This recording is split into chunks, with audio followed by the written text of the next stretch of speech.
Hi! ಇವತ್ತು ನಾನು ಫಂಕ್ಷನ್‌ಗೆ ಹೋಗ್ಬೇಕು. ಫೇಸ್ ಎಲ್ಲ ತುಂಬಾ ಡಲ್ ಆಗೈತೆ. ಅಂದ್ರೆ ಏಜ್ ಆಗ್ತಾ ಆಗ್ತಾ ರಿಂಕಲ್ಸ್ ಆಗ್ತಾ ಇರತ್ತೆ. ಮತ್ತೆ ಫೇಸ್ ಡಲ್ ಆಗತ್ತೆ.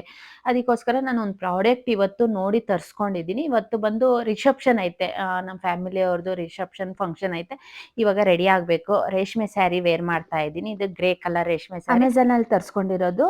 ಮ್ಯಾನ್ಯುಯಲ್ 3D ರೋಲರ್ ಅಂದ್ಬಿಟ್ಟು ತರ್ಸ್ಕೊಂಡಿದ್ದೀನಿ. ಇದು ಫೇಸ್ ಮಸಾಜು, ಬಾಡಿ ಮಸಾಜ್ ಎಲ್ಲ ಮಾಡ್ಕೊಂಬೋದು. ಫೇಸ್ ಲಿಫ್ಟಿಂಗ್ ಫೇಸಲ್ಲಿ ರಿಂಕಲ್ಸ್ ಆಗಿರತ್ತೆ, ಬಾಡಿ ರಿಂಕಲ್ಸ್ ಆಗಿರತ್ತೆ.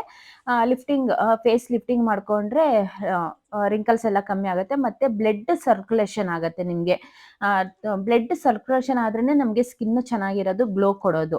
ನೀವು ಫೇಶಿಯಲ್ ಮಾಡುವಾಗ, ಆಯಿಲ್ ಮಸಾಜ್ ಫೇಸಲ್ಲಿ ಕೊಡುವಾಗ ನೀವು ಬೇಕಾಗಿದ್ರೆ ಈ ತರ ರೋಲ್ ಮಾಡ್ಕೊಂಡ್ರೆ ಅಂದ್ರೆ ಮಸಾಜ್ ಮಾಡ್ಕೊಂಡ್ರೆ ನಿಮ್ ಸ್ಕಿನ್ ತುಂಬಾ ಹೆಲ್ತಿ ಆಗಿರತ್ತೆ, ಚೆನ್ನಾಗಿರತ್ತೆ. ಒಳ್ಳೆ ಮಸಾಜ್ ಮಾಡ್ಕೊಬಹುದು. ವೀಕ್ಲಿ 1 ಟೈಮ್ 2 ಟೈಮ್ಸ್ ಮಾಡ್ಕೊಂಡ್ರೆ ಫೇಸ್ ಲಿಫ್ಟಿಂಗ್ ಮಾಡ್ಕೊಂಡ್ರೆ ಗ್ಲೋ ಇರತ್ತೆ. ಬೇಕು ಅಂದ್ರೆ ಅಮೆಜಾನ್ ಲಿಂಕ್ ಕೊಟ್ಟಿರ್ತೀನಿ, ತರ್ಸ್ಕೊಬಹುದು. ನೆಕ್, ಹ್ಯಾಂಡ್ಸ್, ಲೆಗ್ಸ್ಗೆಲ್ಲ ನೀವು ಮಸಾಜ್ ಮಾಡ್ಕೊಬಹುದು. ಆಯಿಲ್ ಹಾಕೊಂಡು ಮಸಾಜ್ ಮಾಡ್ಕೊಳ್ಳಿ.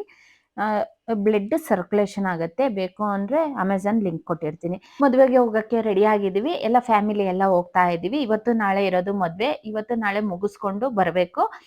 ನನ್ನ ವಿಡಿಯೋಸ್ ನಿಮ್ಗೆ ಏನಾನ ಇಷ್ಟ ಆಗಿದ್ರೆ ಒಂದು ಲೈಕ್, ಶೇರ್, ಕಮೆಂಟ್ ಮಾಡಿ. ಈ ವಿಡಿಯೋ ಇಷ್ಟ ಆಗಿದ್ರೆ ಲಾಂಗ್ ವಿಡಿಯೋಸ್ ಅಪ್ಲೋಡ್ ಮಾಡಿರ್ತೀನಿ. ಚೆಕ್ ಮಾಡಿ.